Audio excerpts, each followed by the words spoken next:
Donc, merci à tous pour votre présence. Merci de vous être connectés ce matin pour ce webinaire dédié à la résilience. Donc, je suis Delphine Fouché du MFQM. Il y a ma collègue Cécile Bouchereau qui est connectée aussi. Bonjour. Donc, merci à vous de vous être connectés. Donc, un petit mot rapide sur le MFQM. On est un réseau d'entreprises et une association de loi 1901. Et notre but, c'est d'encourager les entreprises à progresser et à partager leurs expériences sur toutes les thématiques qui s'approchent au management. Donc, on aborde des thématiques très larges comme la RSE, les ressources humaines, la qualité de vie au travail, l'excellence opérationnelle, l'amélioration continue. Et on aborde pour ça, on organise plusieurs rencontres, plusieurs formats sur l'année. On a un programme en fait, de rencontres, une quarantaine de rencontres sur l'année. Et on propose par exemple donc, des webinaires comme aujourd'hui, des matinales, des visites d'entreprise et aussi des Focus Day qui sont des journées complètes de formation. Donc, je vous invite à consulter notre programme sur notre site internet. On a commencé à publier hier les premières rencontres de l'année prochaine. Donc, je vous invite à y jeter un coup d'œil pour voir nos prochaines thématiques. En tout cas, merci à vous Nathalie d'intervenir ce matin dans ce webinaire. Et merci à vous pour votre participation. Je vous laisse la main Nathalie.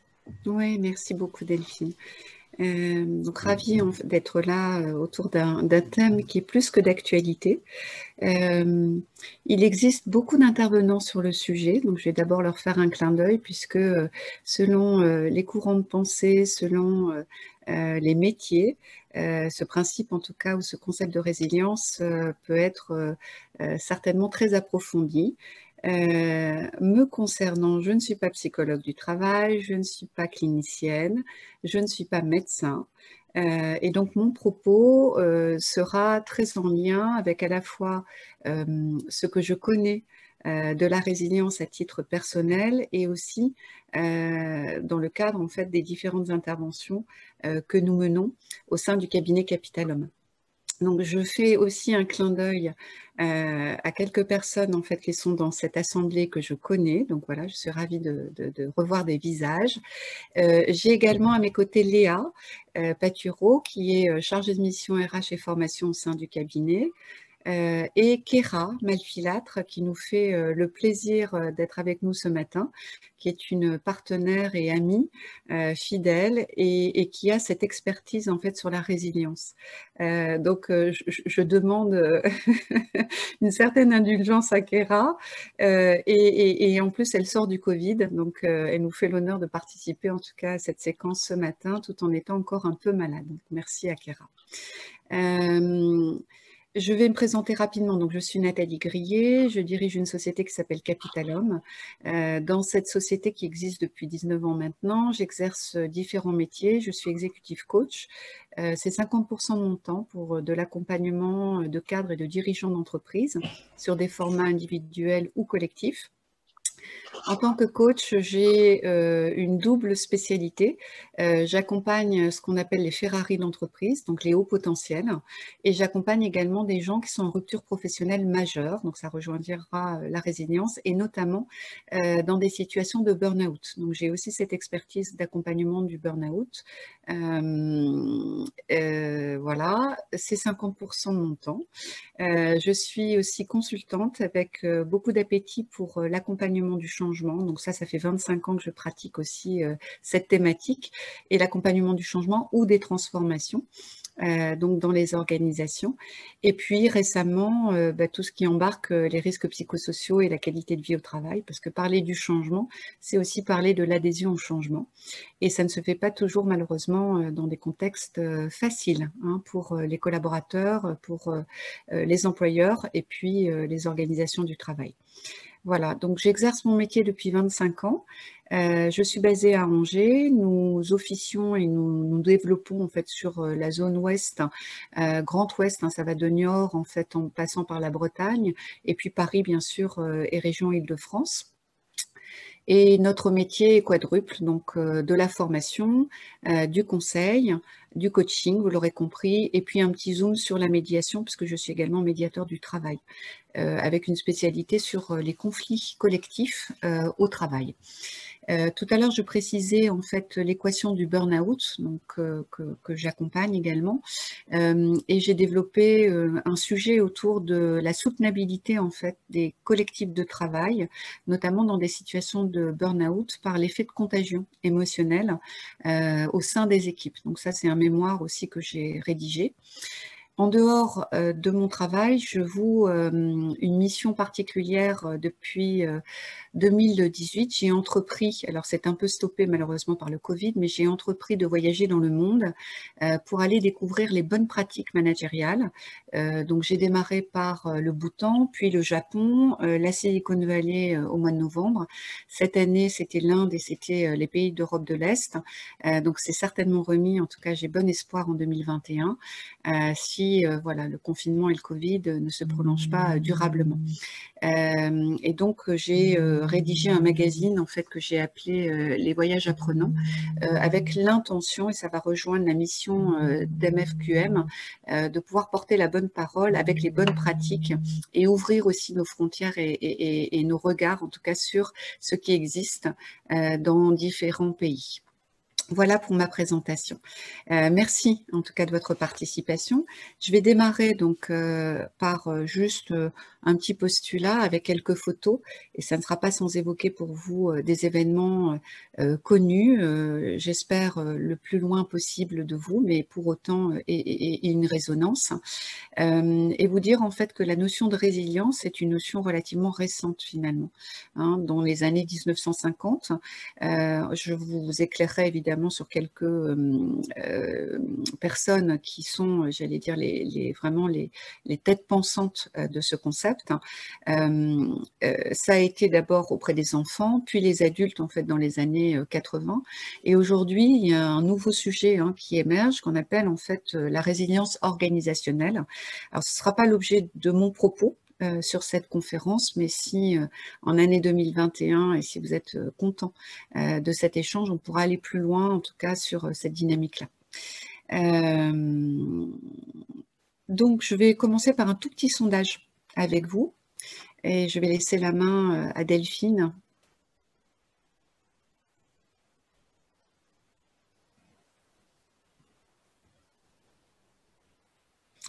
Donc, la résilience est pour vous la capacité à se remettre d'un traumatisme ou d'une catastrophe naturelle, la capacité à se remettre de chocs et de difficultés, mais également d'en tirer des enseignements, la capacité à gérer les difficultés seule, sans aide extérieure. Nous proposons de répondre à ce sondage.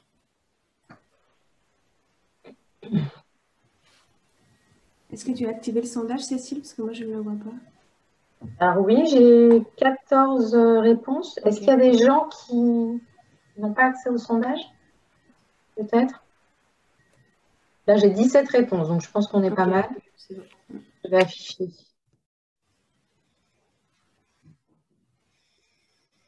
Nathalie, vous voyez les résultats? Oui, je vois très bien. Donc, la très, très grande majorité d'entre vous souligne le deuxième thème, donc la capacité à se remettre de chocs, de difficultés, mais également d'en tirer des enseignements. Alors, c'est une très bonne réponse. Et les autres réponses sont bonnes aussi, en fait. La résilience est un peu tout ça. Et donc, nous allons regarder ça ensemble. Merci déjà pour ce pré-sondage.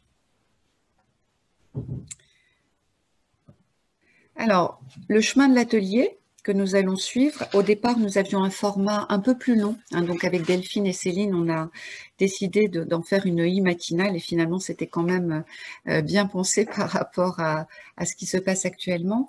Je vais poser avec vous les principes de la résilience et puis ensuite, nous allons parcourir des facteurs et des outils pour vous aider aussi à comprendre la résilience, mais aussi à agir ou à renforcer en fait votre résilience. Nous allons démarrer par une vidéo. Alors, voilà. Vous me dites si vous entendez et si vous voyez. Oui.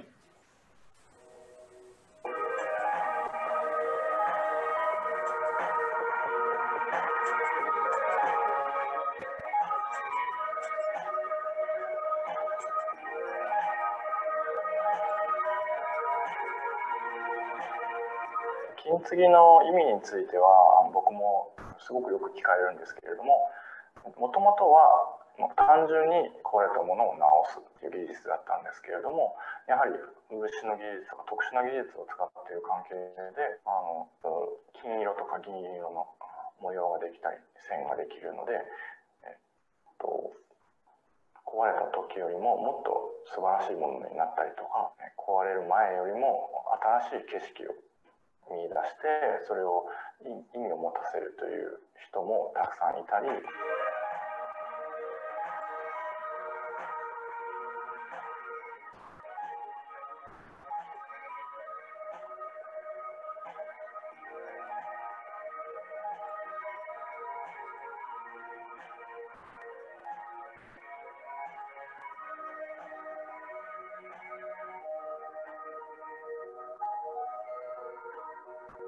割れたものがまた治るということで、家族の再生とか体の再生とかでそういう、特別なものに金継ぎをしたり、そういう特別な意味を金継ぎに見つける方がいらっしゃるので、それは僕もとても興味深いと思います。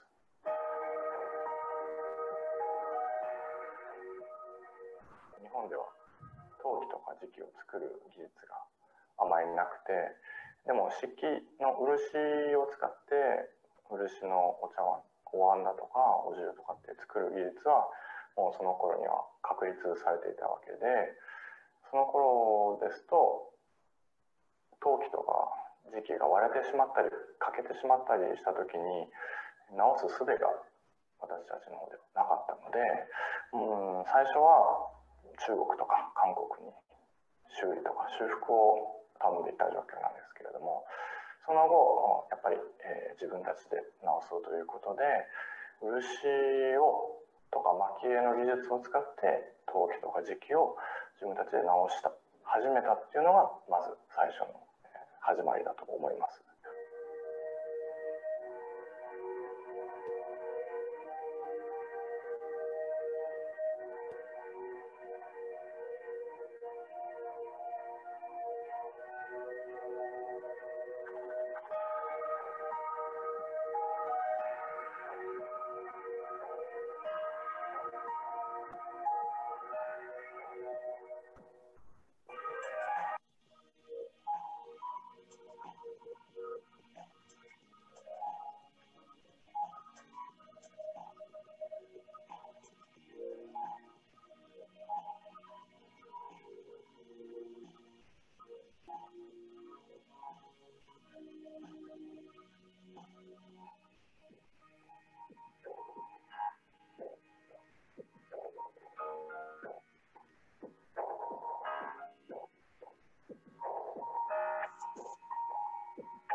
ここにあるものは高いものとか、やっぱりすごく大切なものを皆さんお持ちになられます。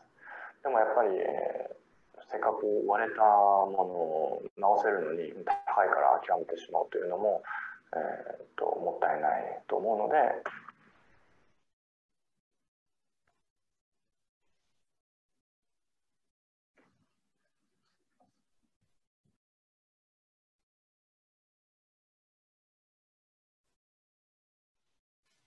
Donc, j'ai choisi l'analogie avec l'art de réparer des pots cassés, vous l'aurez compris, par rapport évidemment aux humains qui peuvent être fragilisés ou cassés par rapport à des situations ou des événements.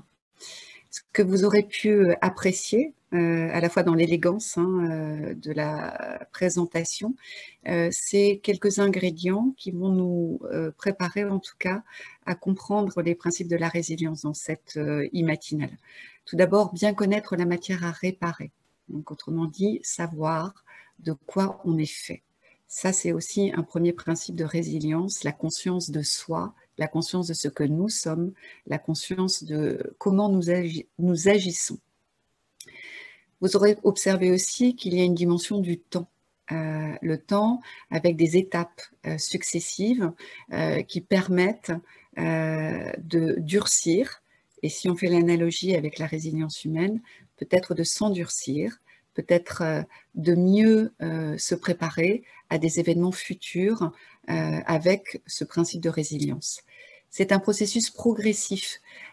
Tout l'art de la réparation et dans le soin, la méticulosité avec laquelle ce personnage répare les pots cassés.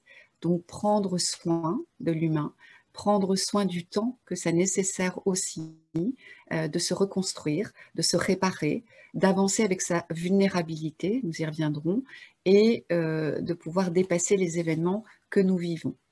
Et puis, vous aurez apprécié la beauté finalement de l'objet, c'est-à-dire finalement un résultat unique qui fait que nous sommes nous aussi uniques, esthétiques, donc peut-être avec notre vulnérabilité, notre fragilité, devenir plus beau, plus fort encore, et à l'épreuve du temps. Je trouve que c'est une très très belle analogie avec la résilience. J'avais vraiment envie de la partager avec vous ce matin.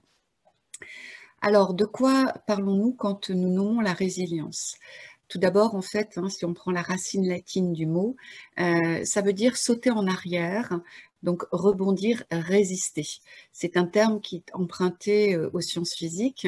À l'origine, la résilience, c'est la capacité d'un métal, donc à résister aux pressions et à reprendre sa structure initiale après avoir été déformé. Donc il y a deux dimensions importantes dans la résilience, la capacité d'adaptation et le retour à sa structure initiale, pour autant certainement modifiée, et on le verra. Quelques éléments aussi d'histoire. Tout d'abord, en fait, la résilience, je vous ai dit que c'était un concept relativement récent dans les sciences humaines ou psychologiques. Et on peut vraiment dire que ce concept de résilience a été, j'allais dire, porté par Emmy Werner, qui était docteur en psychologie de l'enfance et qui a utilisé notamment dans ses recherches scientifiques la résilience en fait des enfants sur l'île de Kauai. Et pendant une quarantaine d'années, elle a porté en fait ses études sur 698 enfants qui appartenaient à des groupes ethniques variés, qui provenaient majoritairement en fait de milieux défavorisés sur l'une des îles de l'archipel d'Hawaï. C'était des enfants qui étaient victimes d'agressions physiques, sexuelles, parfois aussi sans famille, sans école et qui vivaient en fait dans la rue. En observant en fait l'évolution de ces individus de la naissance, en fait, elle a compris qu'ils pouvaient surmonter en fait un handicap et donc elle en a déduit que 28% d'entre eux sortaient indemnes d'expériences de vie particulièrement difficiles et développaient finalement des personnalités saines, sans troubles psychiques et étant capables, malgré ces événements durs de début de vie, de fonder une famille équilibrée avec, en étant eux-mêmes des parents attentifs et ayant effectivement une activité professionnelle. Donc, elle en a conclu que certains enfants avaient une capacité particulière à surmonter des traumatismes de vie et s'en sortir contre toute entente. Et c'est comme ça qu'elle a appelé en fait ces enfants résilients. Donc, la résilience vient de ce premier travail d'étude.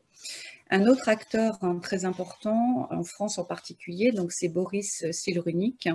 Je vous donnerai tout à l'heure en fin de presse des livres et une bibliographie de référence. Vous pourrez aller poursuivre et cheminer par rapport à cette e-matinale, donc psychiatre et neurologue, et qui va développer, lui, le concept de la résilience auprès des adultes et du grand public, avec une expression comme « la résilience est un antidestin », et il pense que les pires épreuves sont surmontables, que la guérison est toujours possible et que nul n'est condamné au malheur. Donc, de la résilience, en fait, enfant vers la résilience adulte. La résilience, en fait, chez les adultes, c'est plus récent, donc plutôt les années 2000, et d'ailleurs qu'on a commencé à introduire d'autres notions en fait que simplement des traumatismes, comme par exemple le burn-out, desquels effectivement ressortent, guéris, en tout cas différents, un certain nombre d'adultes, et je parle notamment par exemple du burn-out professionnel, et le burn-out comme une reconnaissance aussi de la pathologie et donc d'une nécessité de résilience. Et donc, je vous disais récemment, la résilience organisationnelle, donc, qui concerne les organisations du travail et la capacité à la fois des humains dans ces organisations à s'organiser ou à dépasser des événements pour pouvoir vivre différemment la relation à ces événements. Alors, je ne vais pas passer beaucoup de temps sur les définitions théoriques parce que vous n'êtes peut-être pas là pour ça, mais c'est quand même important de rappeler que c'est relativement récent et que les études, en fait, sont vraiment à l'œuvre actuellement auprès de professionnels, hein, que ce soit dans la psycho, que ce soit dans la sociologie, que ce soit en médecine. Ce concept est vraiment, vraiment très d'actualité. Alors, fausse bonne idée, la résilience. Donc, ce n'est pas masquer ses émotions. Ça n'est pas être centré sur l'individu, ça n'est pas gérer seul, c'est pas aller toujours plus vite, c'est pas des compétences hors du commun, ça veut dire que ça fait pas de nous des êtres hors du commun parce que nous sommes résilients. Ça n'est pas une compétence innée et c'est pas une fin en soi. La résilience, on va le voir, c'est plutôt savoir réguler des émotions. Ça concerne un individu, mais aussi des collectifs. C'est savoir demander de l'aide, donc savoir manifester sa fragilité. C'est savoir ralentir, prendre du temps. C'est s'adapter et apprendre continuellement. C'est aussi une compétence qui se cultive, c'est plutôt une bonne nouvelle, et c'est un processus continuel. La résilience, au final, eh bien, vous avez cette image-là, c'est une balle qui rebondit plutôt qu'un œuf qui casse. Donc, une personne résiliente va rebondir, donc va dépasser les événements sur un temps qui lui est propre, tandis qu'une personne peu résiliente aura plus de risques de s'écrouler. Ça n'est plus uniquement une croissance, on va dire, post-traumatique, ni la capacité à se remettre d'un trauma. On définit la résilience aujourd'hui de manière beaucoup plus large, c'est-à-dire la capacité à résister à des changements, à des situations difficiles génératrices de stress, et c'est aussi grandir à travers ces événements. Donc, dans un contexte professionnel, la résilience, elle va se définir comme la capacité d'une personne à maintenir en fait une certaine productivité, un certain niveau de performance par rapport à ce qui est attendu, à s'y épanouir, y compris dans un environnement soumis à pression, soumis au stress. Je vous propose un deuxième sondage pour aller regarder aussi vos propres vécus de la résilience. Est-ce que c'est Delphine qui met en scène le sondage ou... Oui. Merci. Alors, avez-vous vécu l'une ou plusieurs de ces situations?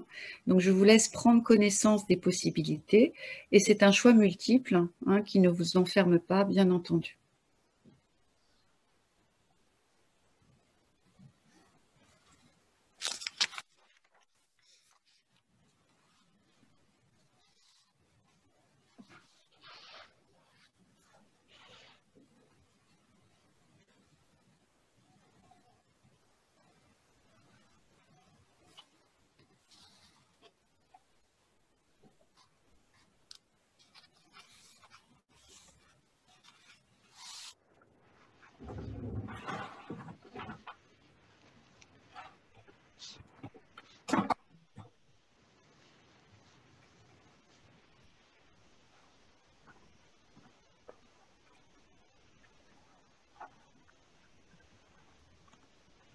Je ne vois pas les résultats du sondage.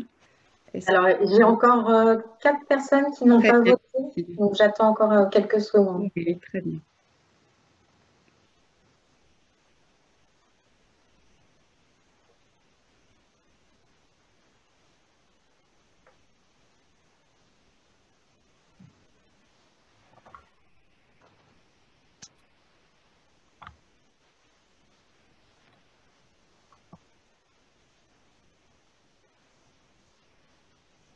Bon, j'ai 16 réponses, donc je pense que je vais afficher les résultats. Oui, très bien. Merci. Vous les voyez? Oui, très bien. Parfait. Oui. On a donc 4 thèmes qui ressortent. Des événements traumatisants, donc touchant à votre personne, donc une personne sur 2 dans cette assemblée, des situations de rupture majeure, voilà, dans votre vie perso ou pro, un peu plus de 56%, attaques et violences sur votre personne ou proche, un quart d'entre vous, et des changements professionnels non choisis. Ouais.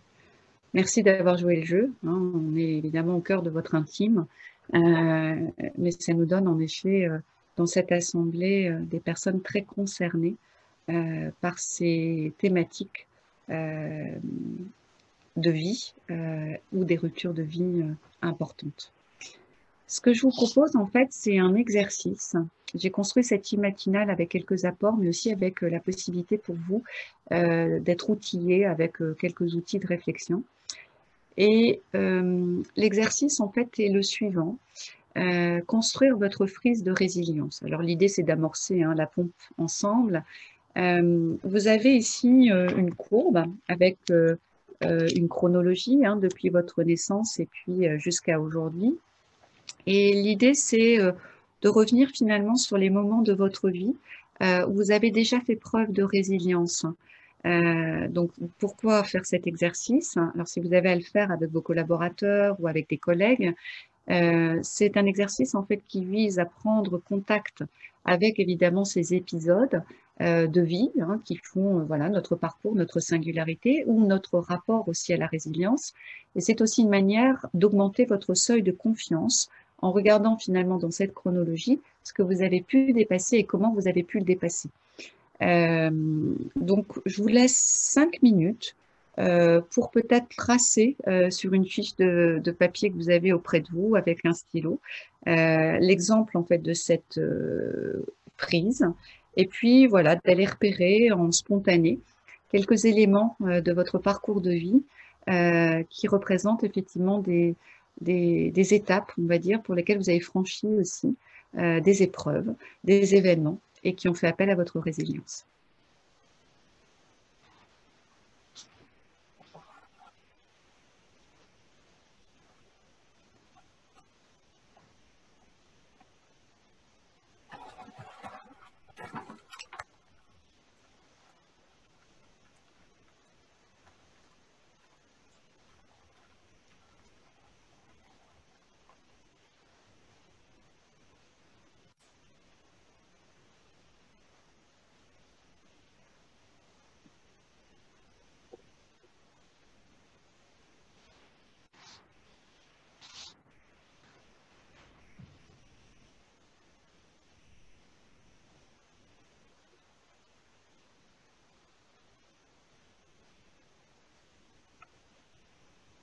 Est-ce que c'est bon pour vous?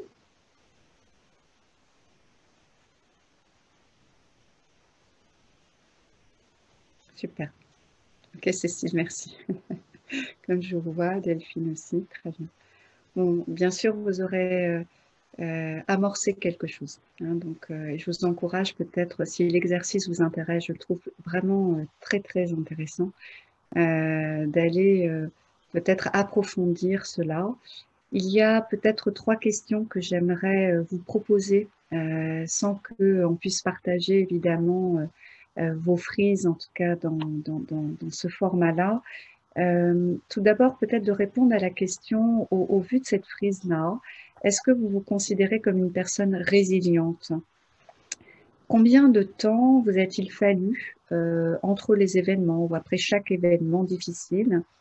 Et quel niveau d'énergie vous avez déployé pour revenir à un niveau, on va dire, normal, en regardant aussi vos échecs et vos difficultés, même s'il s'agit aussi de moments douloureux, pouvez-vous identifier en quoi vous vous êtes renforcé, en quoi finalement vous êtes différent et qu'est-ce qui se serait passé finalement si vous n'aviez pas connu ces difficultés? Quels sont les éléments aussi positifs que vous ressortez de cette expérience en fait de vécu de votre propre résilience. Et notez à travers cette frise peut-être 1, 2 ou 3 enseignants majeurs que vous avez appris face à ces difficultés. Vous allez vous surprendre vous-même en fait, de voir à quel point, et depuis plusieurs années, vous développez des processus et de protection et de réponse face à des environnements ou des situations qui peuvent être stressantes, voire difficiles, voire traumatisantes. Voilà un joli exercice en tout cas que je vous proposais comme outillage. Je poursuis avec vous parce que j'ai quelques piliers aussi à partager. Et donc, la résilience elle-même, 3 idées clés à retenir. D'abord, vivre une expérience d'adversité, voire traumatique. C'est du coup avoir des ressources qui vous permettent de compenser les effets de cette situation d'adversité. Et puis, ça nécessite de vous une adaptation positive ou l'évitement de répercussions négatives ou encore une meilleure issue de ce qui était attendu. Donc la résilience, c'est une logique, un processus quasiment qui se met en place et pour lequel aussi nous ne sommes pas tous égaux selon aussi nos situations de vie, nos situations du moment. Une autre analogie, certainement vous avez peut-être certains d'entre vous vu ce film magnifique, Le vol du phénix, donc qui est un film de 1965. Un avion est perdu dans le désert saharien, notamment en Libye, et le pilote est obligé de se poser en catastrophe en plein désert. Il y a 2 passagers qui sont tués lors du crash, un autre grièvement blessé, et les 12 survivants sont coupés du monde et perdus pour affronter effectivement la rigueur du désert. L'un des passagers fait le pari qu'il est possible de reconstruire un avion à partir des débris de l'engin. Voilà une autre analogie. On a vu tout à l'heure la réparation des pots cassés ou de la porcelaine cassée. On est exactement en fait sur cette même chose qui consiste à rebondir par rapport à une situation donnée. Et c'est intéressant parce que parfois dans les séminaires de management, il y a des exercices dans lesquels on met à l'épreuve les managers de constituer des collectifs intelligents de travail à partir d'une panne en fait. Et c'est exactement ce que nous propose en fait ce film. Donc, je vous encourage à aller peut-être le visionner post-conférence. L'utilité de la résilience, elle est plus que d'actualité, je le disais, puisque, et vous connaissez certainement l'acronyme VUCA, nous vivons dans un monde VUCA, donc volatile, incertain, complexe et ambigu. La résilience devient une compétence indispensable dans notre société actuelle, particulièrement mouvante. Et c'est d'autant plus vrai que dans les nouvelles compétences attendues des managers, j'en profite aussi pour souligner la qualité des travaux en fait, de votre association, on va aller rechercher ce qu'on appelle les soft skills, donc des compétences pour lesquelles l'adaptabilité, la réactivité, l'agilité, l'empathie sont des notions clés pour pouvoir dépasser les situations que nous traversons ou à minima, en tout cas, accompagner les équipes à mieux vivre ces situations-là. Boris Cyrulnik, dont on parlait tout à l'heure, a mis plusieurs facteurs qui empêchent la résilience, donc c'est important de les regarder, c'est ce qu'on appelle les facteurs de vulnérabilité.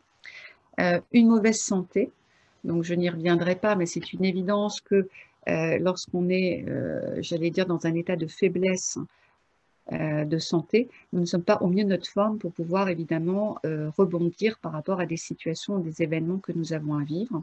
L'isolement, on y reviendra, c'est une des clés aussi de la résilience et une des béquilles autour du lien social, des relations toxiques, le non-sens, c'est-à-dire ce que je fais n'a pas de sens et ce que je fais n'a pas de sens durablement. Et ça, c'est souvent aussi ce que les managers et notamment en coaching peuvent me dire lorsqu'ils n'adhèrent plus au changement de leur organisation du travail. Et puis le sentiment de honte, on va le voir aussi tout à l'heure, je vais vous proposer un pilier qui s'appelle « Apprenez en fait à vivre avec un échec ». Donc ces facteurs de vulnérabilité peuvent augmenter, exacerber les effets négatifs en fait du risque, tandis que les facteurs de protection dont que je vais partager avec vous, eux en fait viennent renforcer votre capacité de résilience. Donc il y a 3 facteurs de protection, les facteurs individuels, donc qui sont liés à vous-même en fait, tempérament, réflexion, aptitude cognitive, les facteurs familiaux, on parlait de lien social tout à l'heure, ou de soutien, donc la chaleur humaine, la cohésion familiale ou amicale, et puis d'autres facteurs de soutien qui existent dans votre environnement, donc des amis, des collègues, des professeurs bienveillants. Donc, il y a des facteurs de protection qui viennent renforcer cette dynamique de résilience. Et l'idée, c'est d'être dans un équilibre entre ces facteurs de risque et ces facteurs de protection qui vous amènera vers la résilience ou au contraire l'exacerbation de votre vulnérabilité. Je vous rappelle, hein, vulnérabilité, vulnus en latin, c'est la blessure humaine. Je vais vous proposer dans le temps qui nous reste 5 piliers pour améliorer votre résilience ou renforcer votre résilience. Donc, ce qu'on va appeler l'autorégulation, l'optimisme, apprendre à échouer, développer de la gratitude et renforcer les connexions aux autres. C'est un choix que j'ai fait, hein, pédagogique. Dans cet atelier, il y a aussi d'autres piliers, d'autres effets sur lesquels vous pouvez vous appuyer pour renforcer votre résilience. En conclusion, et puis ce sera peut-être le temps de passer à quelques questions, la résilience, vous l'aurez compris, fait partie de notre ADN. C'est une capacité humaine fondamentale. Nous sommes nés avec une capacité de résilience liée à la croissance et au développement de ce que nous sommes en tant qu'êtres humains. Tous les individus ont le pouvoir de se transformer et de transformer aussi la réalité de leur vécu, à condition de trouver en eux les ressources, mais aussi autour d'eux les éléments qui leur permettent de créer cette capacité de résilience. Vous avez donc des exemples d'ouvrages de référence actuellement, hein, donc des auteurs que vous connaissez, la psychologie positive, hein, avec Martin Seligman, donc dans les années 80, Boris Cyrulnik avec vraiment son livre majeur sur la résilience, Charles Pépin qui a écrit un livre magnifique aussi sur les vertus de l'échec, Christophe André qu'on voit beaucoup évidemment en ce moment, hein, qui parle aussi de la méditation et de la pleine conscience. Voilà, vous avez un certain nombre d'ouvrages que j'ai extraits qui peuvent être des bons guides de pensée pour vous, en tout cas, pour aller plus loin autour de cette dynamique de résilience. Merci beaucoup. Donc, s'il n'y a pas... Oui, vous vouliez ajouter quelque chose peut-être, Nathalie ? Oui, je voudrais juste dire en fait, d'abord merci aux organisatrices, hein, je pense donc à Cécile et Delphine. Merci d'avoir permis aussi d'ouvrir ce thème-là. Je le disais, hein, comme postulat de départ et avec vraiment une simplicité et humilité, sans être non plus dans de la théorisation en fait de la résilience. Les parcours de chacun peuvent être aussi d'excellents sujets, notamment penser à la frise par exemple sur la résilience, pour pouvoir recontacter ce que nous sommes en tant qu'humains et comment nous nous réparons au quotidien. J'aime beaucoup cette image-là. Et la résilience, pour moi, est un processus pour chacun et pour chacune, certainement avec une intensité différente, avec des colorations différentes, mais ça n'appartient pas aux théoriciens, c'est du vécu de vie en fait. Je suis très heureuse d'avoir pu ouvrir cet espace avec vous, très simplement et avec beaucoup de modestie pour moi, en tout cas dans le propos, de questionner la résilience. Donc, merci aussi de m'avoir permis de prendre de la hauteur. J'ai fait aussi ce travail avant la matinale, de refaire mon propre chemin de résilience. Et c'est peut-être le mot de la fin. Prenez un temps à l'issue de ça, indépendamment des supports, etc. Mais peut-être pour regarder comment vous êtes beau, comment vous êtes belle dans votre propre résilience. Merci pour ce mot de fin et puis merci, c'est vrai, pour votre sincérité. Vous avez apporté beaucoup d'anecdotes très personnelles, donc merci pour ce partage. Merci à vous aussi d'avoir participé à cette matinale. J'espère que ça vous aura plu. En tout cas, c'est très positif et ça donne envie de passer un super week-end avec plein de pensées positives. Donc, ouais, super. Merci Nathalie. Ma collègue Cécile aussi vous remercie. Elle ne peut pas réactiver son micro, mais elle vous remercie aussi. Merci à tous. Merci à tous. Passez une bonne journée. Merci.